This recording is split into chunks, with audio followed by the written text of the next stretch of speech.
আমরা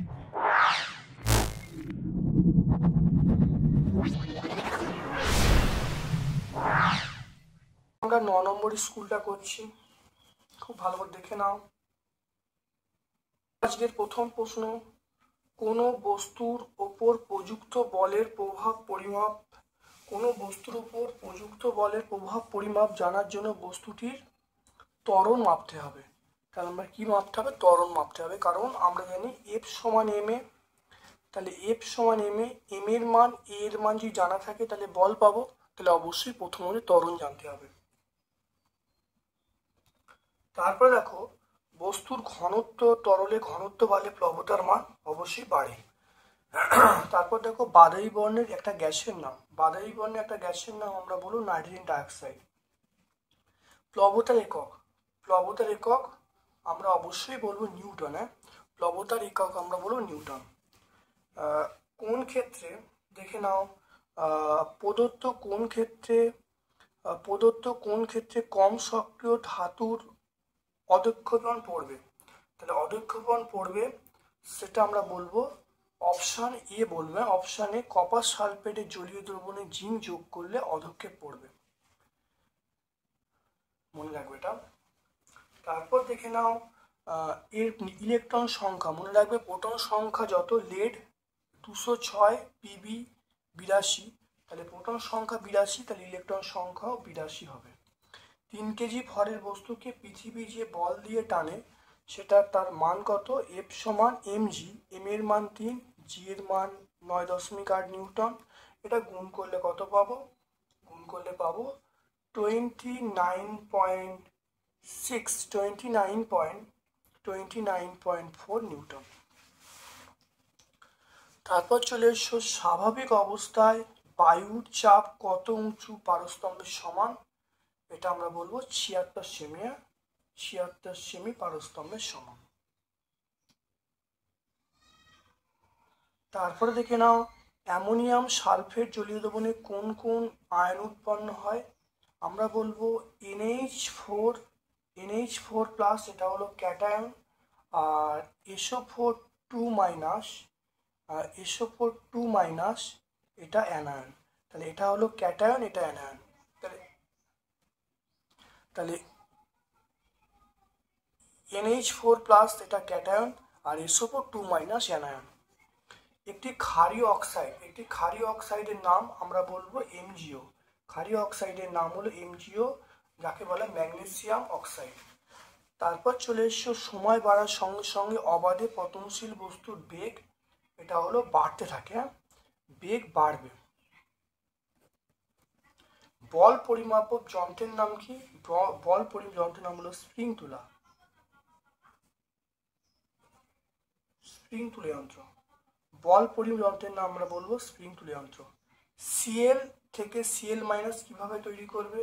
সিএল থেকে মনে রাখবে, সিএল তার সঙ্গে একটা ইলেকট্রন গ্রহণ করলে সিএল মাইনাস উৎপন্ন হবে, অর্থাৎ সিএল পরমাণু যদি ইলেকট্রন গ্রহণ করে সিএল মাইনাস উৎপন্ন হবে।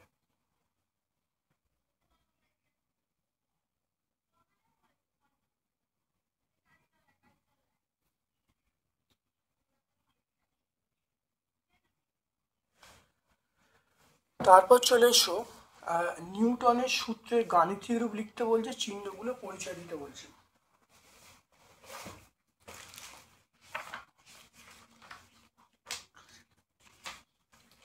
দেখে নাও, নিউটনের সূত্রে গাণিতিক রূপ দেখো, এফ সমান GM1 M2/d²।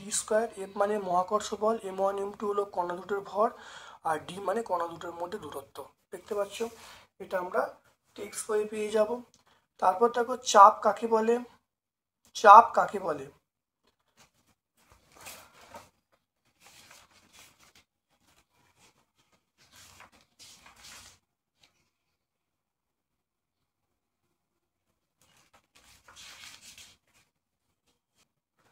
দেখো, তরলের চাপ কাকে বলে?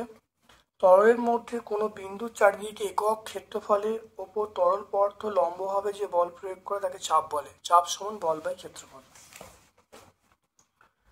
তারপর দেখে নাও, 5 কেজি জল আছে, ক্ষেত্রফল বলা আছে, গামলার তলাতে চাপ কত হবে? দেখে নাও। দেখে নাও এখানে ক্ষেত্রফল, তাহলে এম এর মান বলা আছে 5 কেজি, তাহলে এফ সমান আমরা বলবো এম জি, এম এর মান 5 ইন্টু জি এর মান 9.8 নিউটন, আর এ ক্ষেত্রফল বলা আছে 0.2 বর্গমিটার, মানে আমরা মিটার স্কোয়ার বলবো। চাপ পি সমান আমরা বলবো এফ বাই এ, এফ এর মানটা হলো 5 ইন্টু 9.8 বাই 0.2।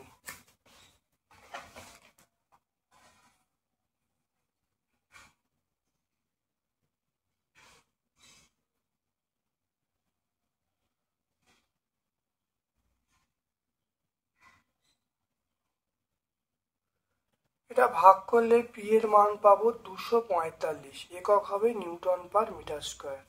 তাহলে 245 নিউটন পার মিটার স্কোয়ার। তাহলে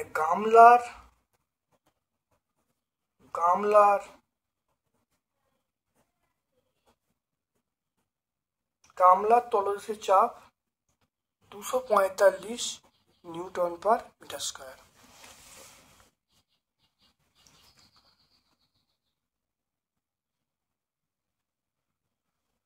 তারপরে প্রশ্ন হলো ম্যাগনেসিয়াম ফিতাকে, দেখো ম্যাগনেসিয়াম ফিতাকে বায়ুতে দহন করলে কি ঘটবে, উৎপন্ন পদার্থটির নাম এবং বর্ণ বলতে বলছি। ম্যাগনেসিয়াম ফিতাকে অক্সিজেনে দহন করলে সাদা গুঁড়োর মতো ম্যাগনেসিয়াম অক্সাইড উৎপন্ন হবে, দেখতে পাচ্ছ। তাহলে এটা হলো ম্যাগনেসিয়াম অক্সাইড উৎপন্ন হয়, যার বর্ণ হলো সাদা। তাহলে আমি এই বিক্রিয়াটা দিয়ে দেবো, আর এখান থেকে এটা ভাষাটা দিয়ে দেবো।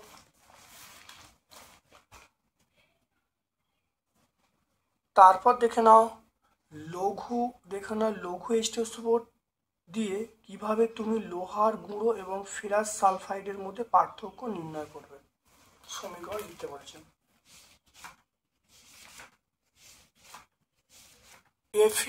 Fe প্লাস H2SO4 সমান আমরা বলবো FeSO4 প্লাস H2, দেখতে পাচ্ছ। Fe প্লাস H2SO4 সমান FeSO4 প্লাস H2, দেখতে পাচ্ছ। এবারে ফেরাস সালফাইড দেখে নাও, তাহলে আমরা 4 নম্বর বিক্রিয়া দেখে নেব। তাহলে Fe প্লাস H2SO4 সমান আমরা বলবো FeSO4 প্লাস H2, আর Fe, তারপর দেখো FeS প্লাস H2SO4, এটা হলো FeSO4 প্লাস H2S। তাহলে যখন লোহার সঙ্গে H2SO4 বিক্রিয়া করবে এবং হাইড্রোজেন উৎপন্ন করবে, আর যখন লৌহ H2SO4 যখন FeS এর সঙ্গে বিক্রিয়া করবে, ফেরাস সালফাইডের সঙ্গে বিক্রিয়া করবে, পচা ডিমের মতো গন্ধযুক্ত H2S উৎপন্ন হবে। এটা পচা ডিমের গন্ধ পাওয়া যাবে। তাই এই দুটো বিক্রিয়া থেকে পরিষ্কার বুঝতে পারবো। গাণিতিক রূপ সহ কুলম্বের সূত্রটা লিখতে বলছে। দুটি তড়িতায়িত বস্তু একই মাধ্যমে থাকলে তাদের মধ্যে আকর্ষণ বিকর্ষণ বলের মান আধান দুটোর গুণফলের সমানুপাতিক এবং দূরত্বের বর্গের ব্যস্তানুপাতিক। F সমান K Q1 Q2 R square. Q1 Q2 হলো তড়িতায়িত বস্তু, আর হলো এদের মধ্যে দূরত্ব, F হলো ক্রিয়াশীল বল।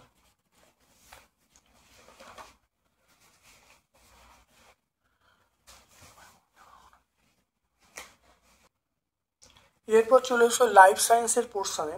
চোখের রেটিনায় উজ্জ্বল আলো শোষণ করে কোন কোষ? উজ্জ্বল আলো শোষণ করে আমরা বলবো কোন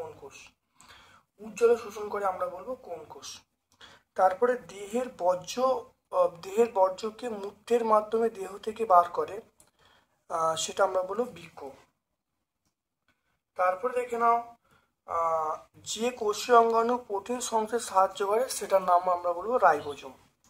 দেহের বাইরে ও ভেতরে পরিবেশের মধ্যে সমন্বয় সাধন করে, সেটা হলো স্নায়ু। মাইটোকন্ড্রিয়া ক্রিস্টি ক্লোরোপ্লাস্টিড, এটা আমরা বলবো গ্রানা। তাহলে মাইটোকন্ড্রিয়ার মধ্যে কি থাকবে? ক্রিস্টি, আর এখানে ক্লোরোপ্লাস্টের মধ্যে গ্রানা। তাহলে মাইটোকন্ড্রিয়া ক্রিস্টি ক্লোরোপ্লাস্টিড, সেটা গ্রানা। রক্তের কোন কোষীয় জীবাণু ধ্বংস করে? এটা হলো শ্বেতকণিকা জীবাণু ধ্বংস করে, এটা হলো শ্বেতকণিকা। কোন কোষীয় অঙ্গাণুকে আত্মীয় থলি বলা হয়? অঙ্গাণুটির কাজ কি? থলি বলা হয়। দেখো লাইসোজোমকে দেখো আত্মরিক থলি বলা হয়, কারণ লাইসোজোম যে কোষে থাকে সেই কোষকে ধ্বংস করে, সেই জন্যই আমরা লাইসোজোমকে আত্মরিক থলি বলবো। আর ক্যান্সার আক্রান্ত কোষে লাইসোজোম সক্রিয়তা খুব বেশি হয়। দেখতে পেলে?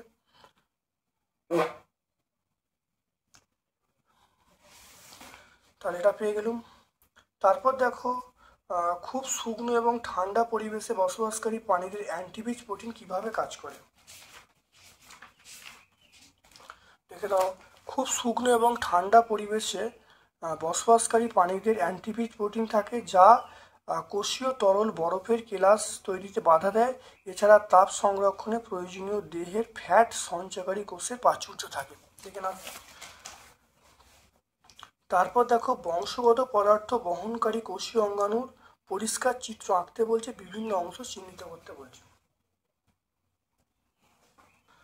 দেখো বংশগত পদার্থ বহনকারী কোষীয় অঙ্গাণুটির চিত্র আঁকতে বলছে এবং অংশগুলি দেখাতে বলেছে। এটা আমরা বলবো